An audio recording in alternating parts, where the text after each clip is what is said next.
Sindicalismo y pactos de la Moncloa. Los pactos de la Moncloa fueron unos acuerdos firmados en 1977 que supusieron un antes y un después en materia sindical en España. Sin embargo, antes de llegar a ese año, debemos adentrarnos en la situación en nuestro país.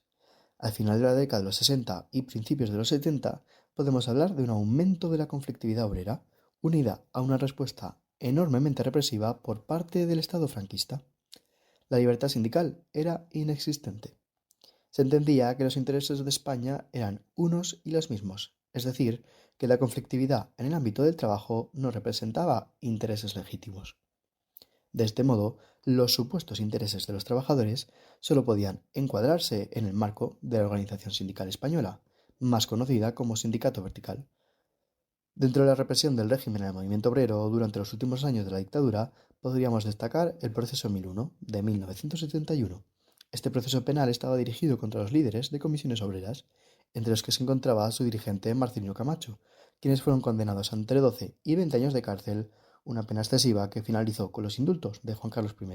En general, aunque la situación legal del sindicalismo no sufrió cambios significativos durante los últimos años del franquismo, en su supuesta época aperturista, sí hubo un fortalecimiento del movimiento obrero, que explica lo ocurrido durante la transición. Ay, lo que hemos perdido en este santo caudillo de España, cuán bueno ha sido para los españoles, cuánto te queremos todo lo que has hecho por nosotros, Dios te bendiga. Tras la muerte de Franco y el comienzo de la transición, se dio un auge social en España, que siguió acompañado por una enorme violencia por parte del Estado, destacando los sucesos de Vitoria en 1976, que se saldaron con la muerte de 5 personas a manos de la Policía Armada, o el asesinato de los abogados de Atocha en enero de 1977. Las movilizaciones antifranquistas provocaron una resonancia cada vez mayor y unieron a varios sectores y estratos sociales. Otras luchas, como el movimiento antinuclear, el movimiento ciudadano por la vivienda, la sanidad y la cultura, el movimiento por una escuela pública y laica, por los derechos de las nacionalidades y regiones, por los jubilados, por los presos políticos, contra la impunidad de las bandas franquistas, por la paz, por la unión de artistas, por la comunidad gitana, la libertad de prensa. Definían la sociedad española estos años de transición. Sin embargo, si hubo un movimiento realmente potente en los primeros años de transición, ese fue el movimiento obrero. En este momento, aparte del apoyo masivo a los sindicatos, el 90% de las huelgas y acciones sindicales eran consideradas como fuera de los cauces legales, que no se habían reformado hasta el momento. Los sindicatos eran todavía ilegales, pero tenían mucho poder de movilización, sobre todo Comisiones Obreras, que consiguió poder al infiltrarse en el sindicato vertical durante la dictadura, además de gracias a su actividad clandestina.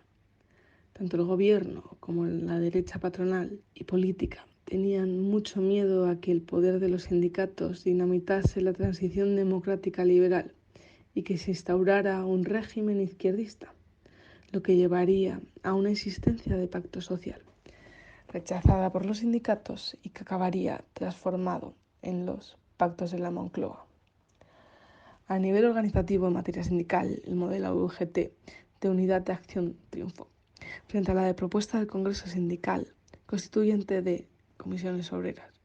Comisiones Obreras discutió qué hacer frente a la propuesta de la UGT, con el miedo de quedarse atrás en materia de afiliación, que ya había sido iniciada por otros sindicatos. Así se creó la Coordinadora de Organizaciones Sindicales, entre los principales sindicatos españoles, que no llegó al año debido. Comisiones Obreras se va convirtiendo así en un sindicato formal, con su coordinadora general e instituciones necesarias para considerarse sindicato. En 1977 se legalizan todos los partidos políticos, incluido el PCE, así como los sindicatos, acelerándose el proceso de democratización. En este sentido, con unas elecciones a la vista 3 meses después, los sindicatos discutieron en su seno qué postura tomar frente al proceso democratizador. Comisiones Obreras consideró importante que hubiera un espacio político que sirviera como sujeto de referencia y con el que compartir una línea política. Sin embargo, se rechazó la idea de una transmisión mecánica entre las posiciones del PCE y las de suyas, al poder esto suponer una total pérdida de autonomía y efectividad del sindicato. De facto, al menos de cara al público, esas líneas divisorias entre los sindicatos y los partidos políticos quedó, como Comisión Obrera se temía, desdibujada. Esto se puede apreciar señalando que en las elecciones de junio de 1977 fueron elegidos diputados los secretarios generales de Comisiones Obreras y UGT, Marcelino Camacho y Nicolás Redondo, por el PCE y el PSOE respectivamente. Los expertos en el sindicalismo señalan en general que el perfil de los sindicatos desde su legalización adoptó un perfil más bajo, al ser los partidos los que monopolizaban el espacio público y marcaban el ritmo de la política española, siendo las demandas de los sindicatos, aparte de homogéneas por lo general, con las de los partidos, poco combativas e influyentes a la hora de influir en la agenda política de la transición. En este contexto de agitación social y de crisis económica, con una inflación de hasta el 44% y unos 900.000 parados, se firman el 15 de octubre de 1977 los Pactos de la Moncloa. Estos son considerados como el preludio de la Constitución y del clima de consenso que se ofrece como relato de la transición. Fueron dos acuerdos, uno político, el Programa de Actuación Jurídica y Política, y otro económico, el Programa de Saneamiento y Reforma de la Economía.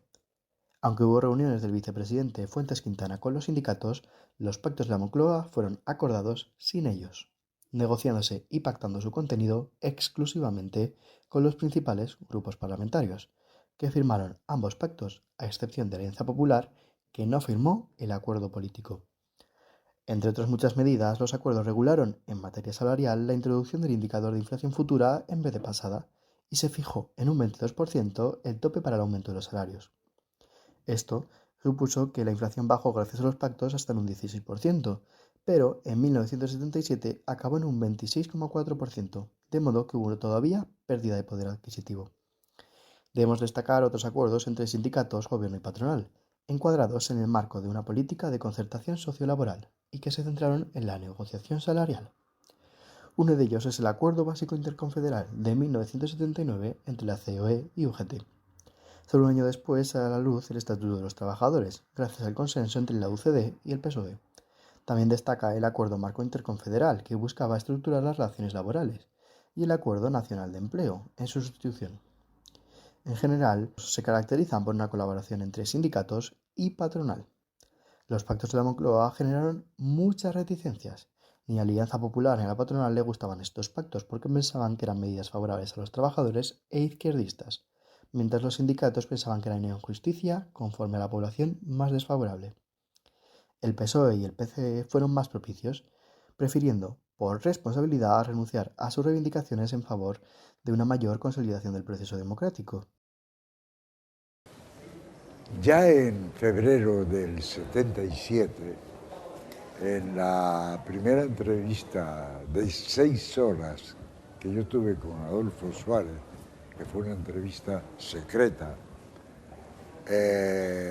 hablamos de la necesidad de un plan económico-social, porque en aquel momento España atravesaba una crisis muy seria, había una inflación elevadísima, había mucho paro y no se podía imaginar uno un tránsito político tan profundo de la dictadura a la democracia que no estuviera acompañado y con un sustrato de medidas económicas para que no surgieran dificultades mayores. Ya había bastantes para el cambio, pero una situación económica así, si no hubiera habido un plan para mejorar, probablemente hubiera puesto en peligro la transición política. Los sindicatos copiaron este argumento para acabar apoyando los pactos, a pesar de la renuncia que suponían en materias de mejoras para la clase trabajadora. Ni comisiones obreras ni UGT movilizaron a los trabajadores cuando se firmaron los pactos, ni después cuando se incumplieron las contrapartidas sociales. y sus secretarios generales votaron a favor en el Congreso de los Diputados. Así, los pactos de la Moncloa provocaron un eclipse en la acción sindical, sobre todo por parte de comisiones obreras, cuya dirección fue la más favorable a los pactos. Esto se interpretó como una dependencia con el Partido Comunista de España y sobre todo como una traición a la defensa de los trabajadores, algo que provocó amplias discusiones internas en el seno del sindicato.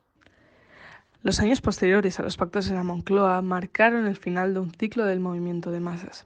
Los trabajadores habían librado una batalla para acabar de raíz con el régimen franquista y abrir una vía para la transformación de la sociedad. El potente proceso de luchas con el que se llegó hasta 1977 y que no acabó de agotarse realmente hasta el 79, intentó lograr importantes conquistas laborales, pero no consiguió materializarlas, principalmente por estos acuerdos. En definitiva, no se ha aventurado a decir que esta posición pasiva de los sindicatos con respecto de los pactos concluyó con la desconfianza de los trabajadores y de la juventud en su poder transformador de los sindicatos. Desconfianza que provocó lo que podría considerarse un debilitamiento de la lucha obrera que estas organizaciones representaban. Hay varios datos que reflejan esto.